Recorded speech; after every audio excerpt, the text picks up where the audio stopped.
The text message glowed like a neon sign of betrayal in the darkness. Your body today was incredible. Can't wait to use that thing in the car again. Jack Miller's massive hands trembled as he held his wife's phone, the silicone toy still warm from recent use lying in his other palm like evidence of a murder. 8 years of marriage, 8 years of trust, 8 years of believing he knew the woman who shared his bed, all shattered in 30 seconds of terrible discovery. The thick fog rolling across suburban Chicago seemed to muffle his ragged breathing as rage transformed him from gentle giant into something predatory and dangerous. This wasn't heartbreak. This was the birth of calculated vengeance. Jack Miller had always been the kind of man who fixed things with his hands rather than his words. At 6'4", with shoulders broad enough to block a doorway, he carried the scars of 20 years in construction work across his forearms like a roadmap of honest labor. But tonight, those same hands that built houses would tear down a life, brick by careful brick. He had come home early from the construction site, exhausted and covered in concrete dust, looking forward to a quiet evening with Emily.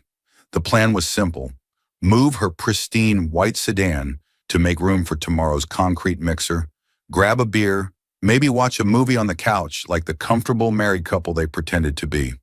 Instead, he had stumbled into the discovery that would transform him from devoted husband into something altogether more dangerous. The smell of sawdust and concrete dust still clung to his work clothes as he approached Emily's sedan, gleaming white under the porch light like a beacon of suburban respectability. What he discovered inside would haunt him for the rest of his life, not because of the betrayal itself, but because of what it revealed about the woman he had loved enough to marry in front of God and 200 witnesses. Jack slid into the driver's seat, immediately assaulted by the cloying sweetness of Emily's perfume, mixed with something else, something that made his nostrils flare with instinctive unease.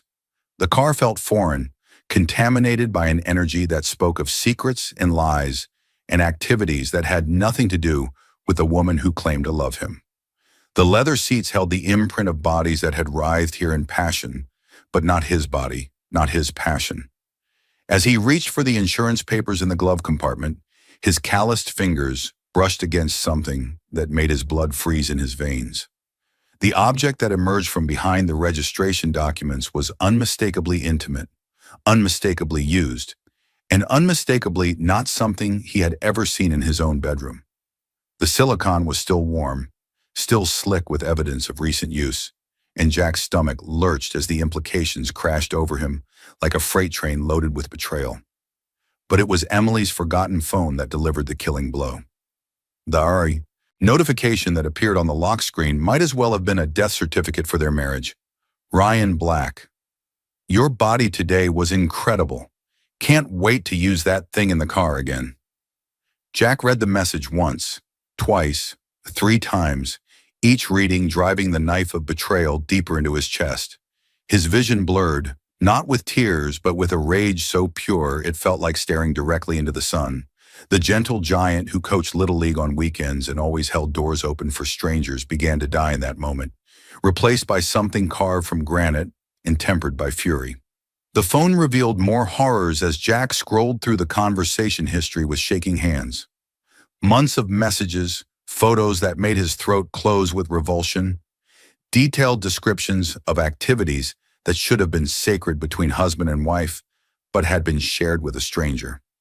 Emily had not just betrayed him, she had mocked him, laughed about his trusting nature, referred to him as the caveman who never suspects anything. Jack's fist connected with the side mirror in an explosion of glass and rage that sent crystalline fragments cascading across the leather interior. Blood welled up from his knuckles and dripped onto the seat, mixing with the lingering scent of deception and sex. The pain was distant, irrelevant, overwhelmed by the surge of adrenaline that was already calculating next moves, strategies, the complete and total destruction of everyone who had dared to make him a fool. In the broken mirror, Jack caught sight of his own reflection and barely recognized the man staring back at him. His steel gray eyes had gone cold as winter ice. His jaw was clenched so tight it could have cracked teeth, and there was something predatory in his expression that would have terrified Emily if she could have seen it. This was not the man who had promised to love her in sickness and health. This was something else entirely, something that understood that betrayal demanded payment in blood, in fire, in suffering that matched the crime. Jack extracted himself from the car with surgical precision, pocketing both the evidence of his wife's infidelity and the phone that had become a roadmap to her destruction. The fog swirled around him as he walked toward his house, each step deliberate and purposeful. The man who had left for work that morning was dead, killed by a text message and a silicon betrayal. What walked up those front steps was something altogether more dangerous, something that understood the difference between justice and revenge, and had chosen the latter without hesitation. The kitchen light flickered nervously as Jack stood before his spice cabinet like a medieval alchemist preparing a particularly creative torture. The fluorescent bulb cast harsh shadows that danced across his face, transforming his usually gentle features into something that belonged in a nightmare. Every surface in the room seemed to whisper accusations. The coffee maker where Emily had kissed him goodbye this morning while planning to meet her lover. The dining table where they had shared thousands of meals while she harbored her secret. The photograph on the windowsill of their last vacation together when she had been texting Ryan behind his back. Among the ordinary seasonings and cooking ingredients sat a small bottle that most people would never have cause to own. Pure capsaicin extract derived from Carolina Reaper peppers, the hottest substance known to culinary science. He had bought it 6 months ago on a dare from his construction crew, a testament to masculine stupidity that had sat unused while Emily was conducting her affair in hotel rooms paid for with money from their joint savings account. The irony was perfect. While he had been working overtime to save for their planned anniversary trip to Paris, she had been spending those same hours writhing beneath another man. Tonight, that innocuous little bottle would become an instrument of perfect justice. Jack pulled on latex gloves with the methodical care of a surgeon preparing for an operation that would save no lives but would certainly ruin several. His hands were steady now, the trembling rage replaced by something far more dangerous, cold, calculated precision. In his mind, he could see Emily's face when the fire hit her most sensitive places, could hear Ryan's screams echoing through the suburban night like a symphony of suffering, could taste the sweet satisfaction of betrayal answered with chemical warfare. The wedding photos on the refrigerator seemed to mock him as he worked, their smiling faces a cruel reminder of vows that had been broken before the honeymoon suite was even paid for. Jack had found evidence in Emily's phone that her affair had started barely 6 months after their wedding, which meant she had been lying to him for 7.5 years.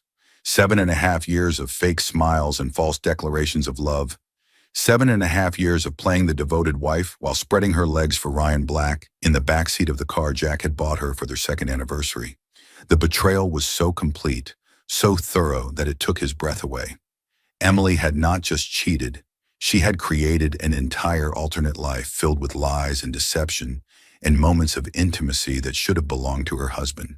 She had laughed about Jack's trusting nature in her messages to Ryan, had mocked his dedication to their marriage, had referred to him as the big dumb construction worker who never suspects anything. That phrase would be burned into his memory forever, fuel for the fire that was consuming his old identity and forging something new and infinitely more dangerous. The capsaicin extract was thick as honey and twice as deadly, potent enough to cause chemical burns that would heal in weeks but leave psychological scars that would last forever. Jack applied it with the precision of an artist creating his masterpiece, coating every ridge and surface of Emily's intimate toy with a substance that registered over 2 million on the Scoville scale. This was not mere hot sauce. This was liquid agony distilled into its purest form, a punishment designed by nature to inflict maximum suffering on any living tissue unfortunate enough to make contact. As he worked, Jack found himself humming their wedding song under his breath, the melody taking on a sinister quality in the fluorescent light. At Last, by Etta James. The song they had danced to at their reception, while 200 guests applauded what they thought was the beginning of a beautiful love story. The lyrics mocked him now. At last my love has come along. My lonely days are over. His lonely days were just beginning, but at least they would begin with the knowledge that betrayal had been answered with fire. He photographed every step of the process with Emily's own phone, building a digital monument to creative revenge that would serve as both evidence and trophy. The images showed his gloved hands applying the capsaicin with the same care a painter might use on the Sistine Chapel, transforming an instrument of pleasure into a weapon of exquisite torture. These photos would be his insurance policy and his validation, proof that justice could be administered with surgical precision when the legal system was too slow and too civilized to provide satisfaction. Jack was beyond caring about consequences now, beyond worrying about legality or morality or any of the social contracts that governed lesser men. He had entered a realm where only justice mattered, where betrayal demanded payment measured in screams and chemical burns, and the kind of humiliation that followed people for the rest of their lives. Emily and Ryan had chosen to play with fire in the most literal sense. Now they would learn exactly how much heat the human body could tolerate before it begged for mercy and found none. The toy was returned to its hiding place with the same care a demolitions expert might use when placing explosives. Jack disposed of the gloves, cleaned every surface, eliminated every trace of his presence, except for the invisible fire that now waited patiently in Emily's glove compartment. He returned to his house and settled into his favorite armchair in the dark living room, a hunter waiting for prey to spring his trap. The grandfather clock in the hallway ticked away the minutes with maddening precision. 9:30 became 10 o'clock, which crawled toward 11. Jack sat motionless in the darkness, his breathing steady and controlled, his mind crystal clear with purpose. This was not rage anymore. This was something far more dangerous. This was calculated vengeance served at precisely the right temperature. Shortly after midnight, the sound of Emily's laughter drifted through the fog from the driveway, accompanied by a deeper voice that Jack now knew belonged to Ryan Black. They were not trying to be quiet. They were drunk on their own audacity, high on the thrill of deception. Jack listened to the rustle of clothing, the wet sounds of kissing, the creaking of car springs as they settled into their familiar routine of adultery. The silence that followed lasted exactly 63 seconds. Jack counted. Then the night exploded. The scream that shattered the suburban tranquility was not human in any recognizable sense.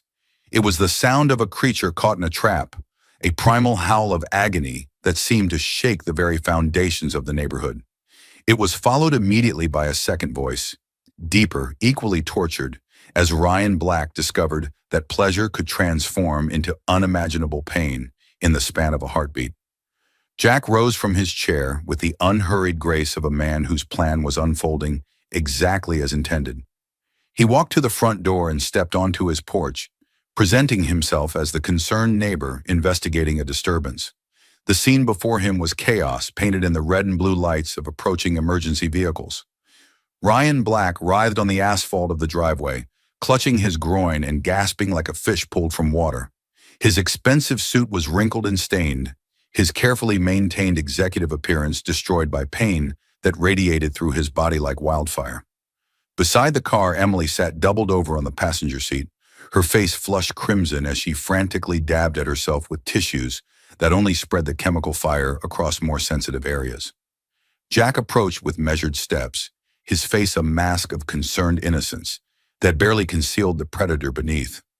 Other neighbors were emerging from their homes now, drawn by the inhuman sounds of suffering like moths to a flame of scandal.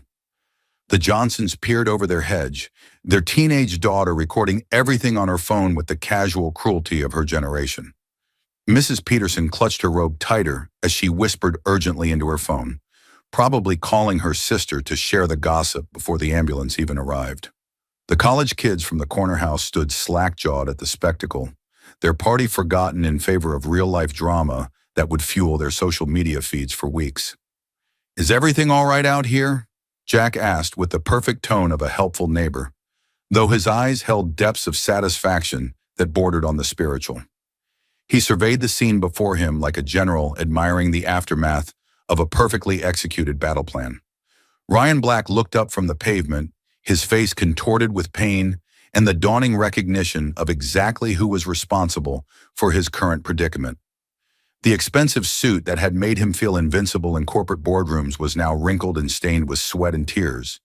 his carefully maintained executive appearance destroyed by agony that radiated through his body like molten lava flowing through his veins.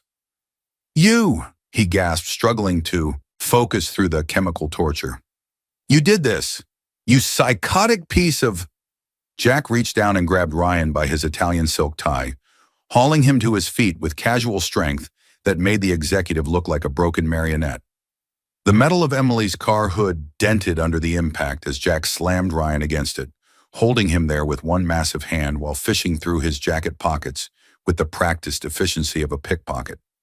"Now that would be an interesting accusation to make," Jack said conversationally, his voice carrying clearly across the gathering crowd. He produced Ryan's wallet and examined its contents with theatrical interest, making sure every neighbor could see the family photo tucked behind the credit cards. Ryan Black, Executive Vice President at Morrison Dynamics, married to Sophia Black according to this family photo. Handsome family, Ryan. I wonder what Sophia would think about you writhing in my driveway at midnight, screaming about your privates burning. The first police cruiser was pulling up now, its spotlight sweeping across the scene like a theater light illuminating the final act of a particularly twisted play. Jack released Ryan, who immediately collapsed again, and pulled a manila envelope from his back pocket. Inside were printed emails, hotel receipts, credit card statements, and photographs that told the story of a months-long affair funded by embezzled money from the Black family's joint checking account. "Officers!" Jack called out as two policemen approached cautiously, their hands resting on their weapons as they tried to make sense of the chaos before them. "I think we have a domestic situation here that might interest the good people of our neighborhood." He scattered the documents across Ryan's prone form like a dealer shuffling cards, each paper a nail in the coffin of respectability that both Ryan and Emily had spent years building.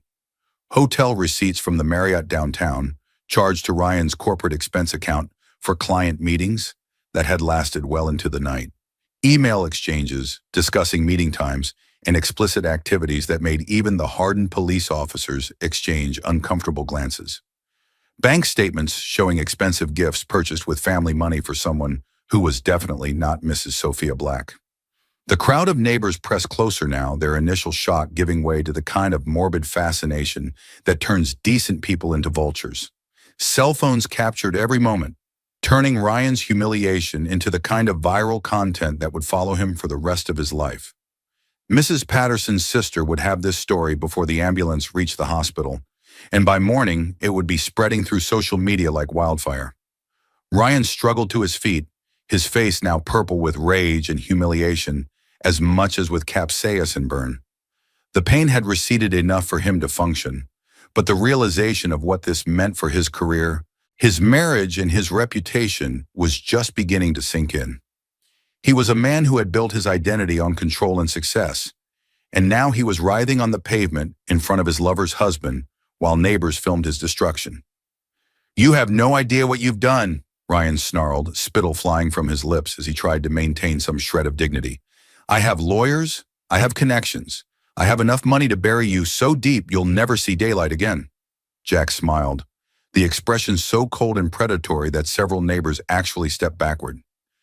"You had all those things about 10 minutes ago," he replied pleasantly. "Let's see how many of them you still have tomorrow morning when your wife's divorce attorney gets copies of these photos and your company's board of directors sees exactly what you've been charging to your expense account." The truth of this hit Ryan like a physical blow. His face went white beneath the flush of chemical burns as he realized that Jack had not just caught him in an affair. He had systematically documented everything with the thoroughness of a detective building a case. Every hotel room, every dinner, every gift had been recorded and would now be used as evidence against him in divorce court and possibly criminal proceedings for embezzlement. Emily finally managed to extract herself from the car, moving like an old woman despite being only 38 years old. The chemical effects had largely subsided, leaving her with nothing but the burning shame of public exposure and the dawning realization that her carefully constructed double life had collapsed in spectacular fashion. Mascara streaked down her cheeks in dark rivulets, mixing with sweat and tears to create a raccoon mask of ruined makeup that made her look like a caricature of feminine desperation. "Jack, please," she began, her voice hoarse from screaming and thick with the kind of panic that comes when a person realizes they have lost everything and have no one to blame but themselves. We can talk about this privately. We can work it out. I made a mistake, but we can fix this. We can go to counseling. The only mistake here, Jack interrupted, his voice cutting through her desperate babbling like a knife through tissue paper, was thinking I was stupid enough not to find out. Though I have to give you credit for creativity. Using our anniversary savings to pay for hotel rooms was a particularly nice touch. Very romantic.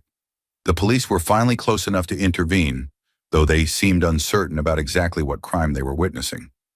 This was not covered in the Academy training manual.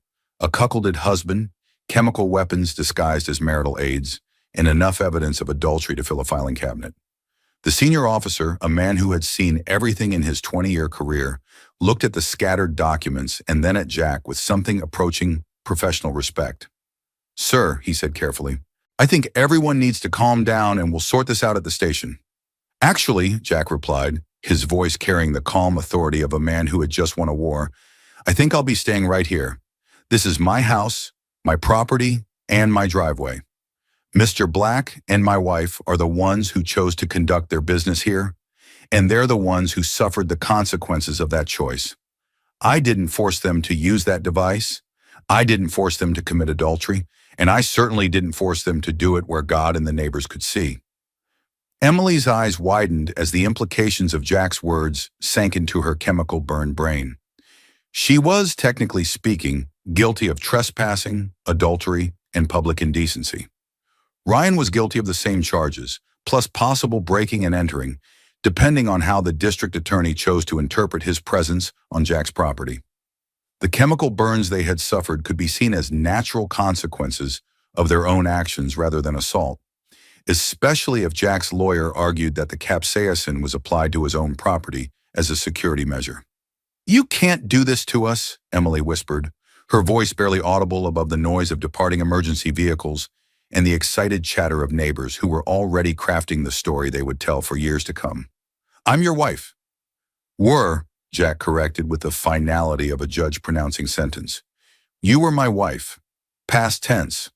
Right now you're a trespasser on my property who was caught in the act of adultery with chemical burns in places that suggest you were engaged in activities that would make a sailor blush." The crowd began to disperse as the main excitement wound down, but they moved slowly, reluctant to miss any final moments of drama. Jack remained in his driveway, watching the police finish their paperwork and listening to Emily's increasingly desperate attempts to convince someone, anyone, that she was the victim in this situation. But victims don't sneak around behind their husbands' backs for months on end. Victims don't use family money to fund affairs with married executives. Victims don't bring their lovers to their marital homes and conduct intimate activities in the driveway where children might see. Emily was many things: an adulteress, a liar, a woman who had betrayed the most sacred trust possible between two people. But a victim was not one of them. As the last police car pulled away, she found herself alone with Jack for the first time since the evening's festivities had begun, and the reality of her situation hit her like a physical blow. "Jack," she began, her voice taking on the wheedling tone she had always used when she wanted something expensive or when she had been caught in a smaller lie. "We can fix this. People make mistakes. It happens all the time. We can go to counseling. We can work through this together. We can start over. Maybe take that trip to Paris we always talked about." Jack looked at her with the same expression he might give to a piece of defective equipment that needed to be discarded and replaced. The woman standing before him bore little resemblance to the Emily he had married 8 years ago in a church filled with friends and family who had believed they were witnessing the beginning of a love story. That Emily had been beautiful and kind and full of dreams for their future together. This Emily was a stranger wearing his wife's face, someone who had been corrupted by lies and greed and the thrill of deception. "Our marriage ended the first time you touched him," Jack said simply, his words carrying the weight of absolute finality. "Everything that happened tonight was just the funeral service." Emily's carefully maintained composure finally cracked completely, like a dam bursting under pressure that had been building for hours. She lunged at him with fingernails extended like claws, screaming accusations and threats that made no logical sense, but expressed the full depth of her rage at being caught and humiliated. Jack caught her wrists easily, his construction-hardened hands encircling her delicate bones like iron shackles, holding her at arm's length while she thrashed and spat like a feral animal caught in a trap. "I loved you," she screamed, tears and mucus mixing on her face to create a mask of utter desperation. "I gave you 8 years of my life, 8 years of pretending to be happy in this boring suburban prison, and you throw it all away because of one little mistake? One moment of weakness? One mistake that lasted 6 months and cost us $12,000. Jack replied with the patience of a man explaining simple mathematics to a child. "One mistake that involved you bringing your lover to our home, using our bed, and spending our anniversary money on hotel rooms. That's not a mistake, Emily. That's a lifestyle choice. That's a deliberate decision to betray everything we promised each other on our wedding day." He released her wrists and stepped backward, putting distance between them as she collapsed onto the asphalt in a sobbing heap that reminded him of a broken doll discarded by a careless child. The neighbors who hadn't quite made it inside yet turned to watch this final act of the evening's drama, though most had the decency to pretend they weren't staring while simultaneously recording everything on their phones. "Pack your things and get out," Jack said, his voice carrying clearly across the driveway and into the ears of everyone within a block radius. "You have until tomorrow morning to take whatever you can carry. Everything else stays here where it belongs." Emily looked up at him from the pavement, her face streaked with mascara and disbelief, and the kind of despair that comes when a person realizes they have gambled everything and lost. "You can't kick me out of my own house," she said, though even she seemed to realize how pathetic the protest sounded. "Check the deed," Jack replied with the cruel precision of a surgeon making an incision. "This house is in my name, bought with money I earned before we got married. Your name is on the mortgage as a courtesy, not as an owner. Legally speaking, you're a guest here, and your invitation has been permanently revoked." This was not entirely true, but Emily's grasp of property law had never been particularly strong, and Jack was betting that her current emotional state would prevent her from thinking clearly about her legal rights. By the time she recovered enough to consult with an attorney, he would have had time to speak with his own lawyer and prepare for the inevitable divorce proceedings that would determine exactly how much of their shared life she would be allowed to take with her into exile. Emily struggled to her feet, her designer dress torn and stained beyond repair. "I'll take you for everything you have," she threatened. "I'll get half of everything, maybe more. You'll be sorry you ever crossed me." Jack smiled, an expression so cold and predatory that Emily actually stepped backward. "You're welcome to try," he said, "but I think you'll find that adultery is still grounds for divorce in this state, and judges tend to take a dim view of spouses who use marital assets to fund affairs, especially when those affairs are documented in such excruciating detail." He gestured toward his phone, where video of the evening's events was safely stored in the cloud. "I have everything, Emily. Every text message Ryan sent you, every hotel receipt, every credit card charge, every lie you told me about working late or visiting your sister. I have months of evidence showing exactly what you've been doing and exactly what it cost our marriage. When we get to court, you won't be getting half of anything. You'll be lucky to leave with the clothes on your back." The truth of this finally seemed to penetrate Emily's defensive anger like a knife sliding between ribs to pierce her heart. Her shoulders sagged as she realized that her affair had been far less secret than she had believed, that Jack had been building a case against her while she thought she was being clever. The power dynamic between them had shifted completely in a single evening, and she was no longer in control of any part of her life. Everything she had taken for granted, her home, her marriage, her financial security, her reputation in the community, had been stripped away as efficiently as someone removing a Band-Aid from a wound. "I'll go to a hotel tonight," she said quietly, her voice drained of fight and reduced to the hollow whisper of a woman who had just watched her entire world burn down around her ears. "But this isn't over, Jack. I'll find a way to make you pay for humiliating me like this. I'll find a way to hurt you the way you've hurt me." "You humiliated yourself," Jack replied with the finality of a judge pronouncing sentence.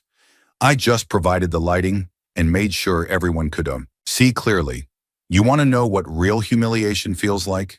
Tomorrow morning when you wake up in that hotel room, check social media, check the local news websites, check your email and see how many of your friends have already seen the videos of tonight. This isn't just the end of our marriage, Emily. This is the end of your life as you knew it. The weight of these words settled over Emily like a suffocating blanket as she realized that her private shame was now public entertainment. By morning, everyone in their social circle would know exactly what she had done and exactly how it had ended. Her coworkers would whisper about her in the break room. Her book club would discuss her over wine and cheese. The other mothers at her gym would exchange knowing looks when she walked by. She had become the cautionary tale that other women would use to warn their daughters about the consequences of infidelity. Emily walked toward her car, moving like a woman twice her age despite being only 38 years old. Every step was a struggle against the weight of realization, the dawning understanding that she had traded 8 years of marriage and stability for 6 months of excitement that had cost her everything she had ever valued. She paused at the driver's door and looked back at Jack one final time, perhaps hoping to see some trace of the man who had once loved her enough to propose marriage on the shores of Lake Michigan while a string quartet played their song. What she saw instead was a stranger wearing her husband's face, someone who had been forged in the fires of betrayal and emerged as something altogether more dangerous than the gentle giant she had taken for granted. This was not a man who would forgive and forget after she completed a suitable period of groveling. This was not a man who would welcome her back with open arms after she had learned her lesson. This was a man who had been pushed past his breaking point and had discovered that he rather enjoyed the view from the other side. "Goodbye, Emily," Jack said, and there was a finality in those words that made her shiver despite the warm night air. It was not "see you later" or "we'll talk tomorrow" or any of the temporary farewells that suggested the possibility of reconciliation. It was goodbye in the truest sense of the word. The kind of ending that closed books and finished chapters and left no room for sequels. She drove away into the fog, her hands shaking so badly she could barely grip the steering wheel. The chemical burns between her legs had faded to a dull ache, but the pain in her chest was growing stronger with every mile she put between herself and the life she had destroyed. Behind her, the house where she had lived for 5 years grew smaller in the rearview mirror until it disappeared completely, taking with it everything she had thought she could count on forever. Jack remained alone in the driveway where his marriage had died in screams and chemical fire, breathing the night air that still carried the faint scent of capsaicin and betrayal. The house behind him was dark and quiet, waiting for him to come inside and begin the process of rebuilding his life from the ashes of someone else's lies. But he was not ready for that yet. He wanted to stand here a little longer, savoring the taste of justice served at exactly the right temperature, and contemplating the strange peace that came from finally understanding who he really was when pushed beyond all limits. Tomorrow there would be lawyers and divorce papers and the messy business of untangling 8 years of shared life that had been built on lies and maintained through willful blindness. Tomorrow there would be phone calls from relatives who had heard the news, explanations to employers who had seen the videos, and the inevitable discovery that everyone in their social circle had suspected the affair long before Jack had confirmed it. Tomorrow there would be the process of becoming a divorced man, of learning to sleep alone in a bed that had once held two people who promised to love each other until death did them part. But tonight, there was only the satisfaction of knowing that betrayal had been answered with fire, that lies had been burned away to reveal the truth underneath, and that sometimes the only justice available was the justice a man created for himself with his own 2 hands in a thorough understanding of chemical warfare. Tonight belonged to Jack Miller in the ghost of his marriage, dancing together in the driveway where it had all ended with the kind of poetic justice that would be remembered and retold for generations to come. Tomorrow there would be lawyers and divorce papers and the messy business of untangling 8 years of shared life. Tomorrow there would be phone calls and explanations and the inevitable discovery that everyone in their social circle had suspected the affair long before Jack had confirmed it. Tomorrow there would be the process of becoming a divorced man, of learning to sleep alone in a bed that had once held two people who promised to love each other until death did them part.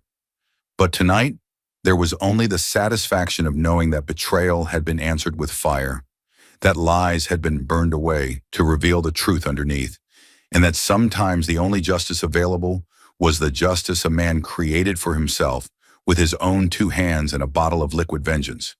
Jack Miller walked back toward his house, leaving the fog to settle over a driveway that had seen the end of one story and the beginning of something else entirely.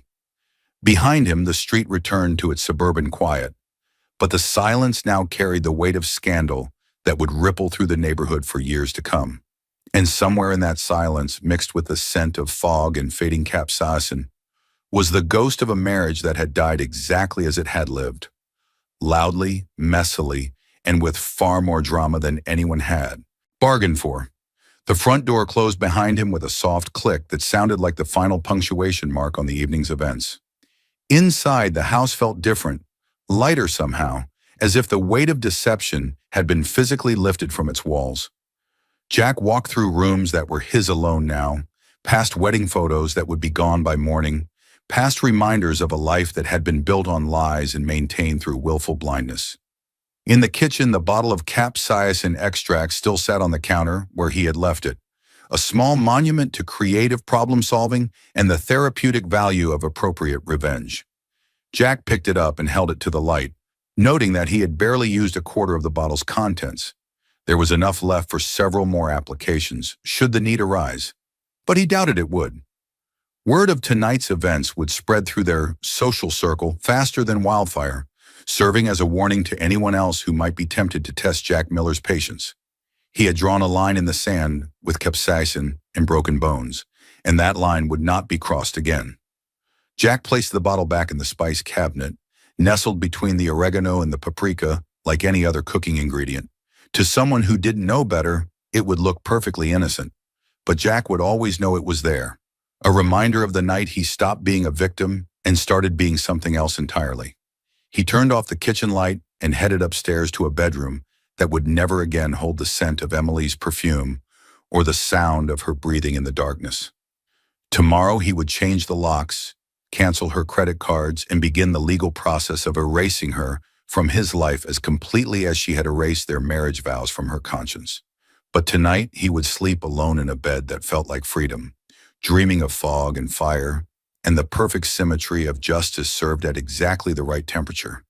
And if he happened to smile in his sleep, well, that was between him and the darkness that had swallowed his old life whole and given birth to something infinitely more dangerous.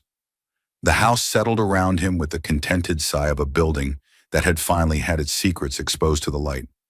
Outside, Chicago slept on, unaware that one of its suburbs had just witnessed the kind of domestic justice that would become legend in certain circles. And in a hotel room across town, two people discovered that betrayal carried a price that could be measured in Scoville units, and that some forms of heat lingered far longer than others. Morning would bring consequences and complications, lawyers and depositions, the tedious process of unmaking a life that had been years in the building. But tonight belonged to Jack Miller and the ghost of his marriage, dancing together in the kitchen where it had all begun with a bottle of liquid fire and a man who refused to be anyone's fool. The grandfather clock in the hallway chimed once for the half hour, its voice echoing through rooms that had witnessed the birth of a scandal and the death of innocence. And somewhere in that echo was the promise of tomorrow, bright and clean and free from the shadows that had haunted this house for far too long. 3 days after the incident that would forever be remembered as the night of chemical justice by neighborhood gossips, Jack received a phone call that would transform his personal revenge into something far more systematic and devastating. The voice on the other end was crisp, professional, and carried the kind of cold authority that comes from years of destroying enemies in courtrooms across 3 states. "Mr. Miller, this is Sophia Black. I believe we have business to discuss." They met at an upscale coffee shop in downtown Chicago, where power brokers conducted their most sensitive negotiations over $12 lattes, and the ambient noise of clinking cups provided perfect cover for conversations that could end careers and destroy reputations. Sophia Black was a work of art in human form, tall, elegant, perfectly groomed, and radiating the kind of lethal intelligence that could dissect a man's life with surgical precision. She was beautiful in the way that expensive weapons are beautiful, flawless, deadly, and designed for maximum impact. "My husband is a pathetic fool," she said without preamble, her manicured fingers wrapped around a cup of black coffee that seemed to mirror her mood. "But he's a wealthy, pathetic fool, and I didn't spend 15 years building our empire just to watch him throw it away on a parade of desperate suburban housewives who mistake his money for genuine affection." She placed a leather portfolio on the table between them that was thick enough to contain the complete destruction of several lives. Jack could see that it held far more than just evidence of Ryan's affair with Emily. There were photographs of other women, dozens of them, spanning years of systematic infidelity. Hotel receipts dating back to their honeymoon. Credit card statements showing a pattern of deception that had begun almost immediately after their wedding. Ryan had not just cheated, he had turned adultery into an art form, with Emily being merely his latest masterpiece. "I've been documenting his activities for 3 years," Sophia continued, her voice never rising above a conversational tone, despite the nuclear-level evidence she was displaying. "Private investigators, forensic accountants, digital surveillance specialists, hackers who could recover deleted files from phones he thought he had wiped clean. I know about every woman, every hotel room, every restaurant dinner charged to our joint accounts, every lie he told me about working late while he was actually working late on someone else's marriage." Jack studied the photographs spread before him like tarot cards predicting doom, each one representing another family destroyed by Ryan's inability to honor the most basic promise a man could make. "This must have cost a fortune." "Money well spent," Sophia replied with the satisfaction of a general reviewing battle plans that could not possibly fail. "What I didn't have was a public catalyst, something dramatic enough to justify the complete annihilation I had planned for him. Your wife's little performance in your driveway provided exactly what I needed. The chemical burns, the police involvement, the neighbor videos that went viral on social media. It's perfect. No one will question why I'm divorcing him now, and everyone will understand why I'm taking him for everything he's worth." She leaned forward slightly, and Jack caught a glimpse of the predator that lived behind her perfect makeup and designer clothing. This was a woman who had been sharpening knives in the darkness, while her husband thought she was arranging charity fundraisers and book club meetings. "I want him destroyed, Mr. Miller. Not just embarrassed, not just divorced, but completely and utterly obliterated. I want him to lose his job, his reputation, his social standing, his ability to ever show his face in polite society again. And I want your wife to watch every moment of it, to understand that her sordid little affair wasn't just a betrayal of your marriage. It was the final nail in the coffin of everything she thought she could count on." Jack found himself nodding in appreciation for the thoroughness of Sophia's planning. This was revenge elevated to the level of art, a systematic destruction that would leave no detail unaddressed and no loose ends to complicate the final result. "What do you need from me?" "Testimony, evidence, full cooperation with my legal team, and your presence at certain key moments when maximum humiliation is required," Sophia replied, already pulling contracts from her briefcase with the efficiency of a woman who had anticipated every possible outcome. "In return, I'll ensure that your divorce proceedings go so smoothly they'll feel like a vacation. Emily will be too busy dealing with the radioactive fallout from Ryan's complete destruction to mount any kind of defense against your claims. By the time I'm finished with them, they'll both be social pariahs that even their own families will disown." Over the next 2 hours, Jack learned the true scope of Ryan's betrayals and Sophia's plans for cosmic justice. It was breathtaking in its completeness, a legal and social annihilation so thorough that it would serve as a cautionary tale for future generations of would-be adulterers. Corporate lawyers were already being briefed about Ryan's systematic misuse of company resources.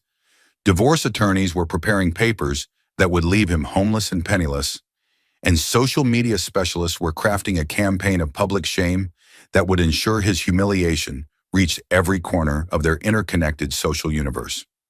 "There's one final detail," Sophia said as they prepared to leave, her hand resting on Jack's arm with the casual intimacy of co-conspirators. "Emily is currently staying at the Marriott downtown, room 412. the same room where she and my husband conducted many of their romantic encounters. She's been calling Ryan's cell phone every few minutes, but he's heavily sedated and under psychiatric observation. The poor delusional creature seems to think this is all just a temporary setback that can be fixed with enough tears and promises to change. She handed Jack a hotel key card with the ceremonial gravity of someone passing a sacred weapon to a worthy warrior. I thought you might want to deliver certain news personally. Consider it a graduation present from your old life to your new one. Jack pocketed the key card, already imagining Emily's face when she realized that her great love affair had been nothing more than a convenient lie told by a serial predator. Why are you doing this for me? Sophia's smile was beautiful in the way that winter storms are beautiful, awesome, destructive, and absolutely without mercy. Because shared vengeance is the most satisfying kind, Mr. Miller. And because watching people who thought they were smarter than everyone else discover exactly how stupid they actually were is one of life's purest pleasures. That evening, Jack stood outside room 412, listening to the pathetic sound of Emily's voice as she left her 15th unanswered voicemail for a man who would never speak to her again. Through the thin hotel door, he could hear her desperation growing with each ignored call, her voice breaking as she begged someone who no longer existed to rescue her from consequences she had richly earned. When he finally used the keycard to enter the room, Emily's emotional journey across her face would have been entertaining if it hadn't been so completely predictable. Initial shock transformed into hope, which quickly curdled into terror as she recognized that Jack's presence here was not a sign of reconciliation, but a harbinger of something infinitely worse. "How did you get in here?" she whispered, clutching her phone like a talisman against forces she was only beginning to understand. "Courtesy of Mrs. Sophia Black," Jack replied, settling into the room's only chair as if he had been paying for it himself. "She thought you might appreciate learning that your romantic destiny was actually the culmination of a 3-year investigation into her husband's recreational adultery. You weren't his first affair, Emily. You weren't even his 10th. You were just the most convenient excuse for his wife to finally destroy him completely." Emily's face transformed through several shades of white as this information penetrated her fantasy-addled brain. "What are you talking about? Sophia doesn't know about us. Ryan said she was completely oblivious, that she never paid attention to anything he did." Jack's laughter filled the sterile hotel room like the sound of breaking glass. "Ryan lied to you, Emily, just like you lied to me. Just like you've both been lying to yourselves about the consequences of your actions. Sophia has known about every affair he's had since their honeymoon, including yours. She has photographs, recordings, financial records, testimony from other wives he's destroyed. Tomorrow morning, she's going to use all of it to obliterate him so completely that he'll be lucky to find work scrubbing toilets in bus stations."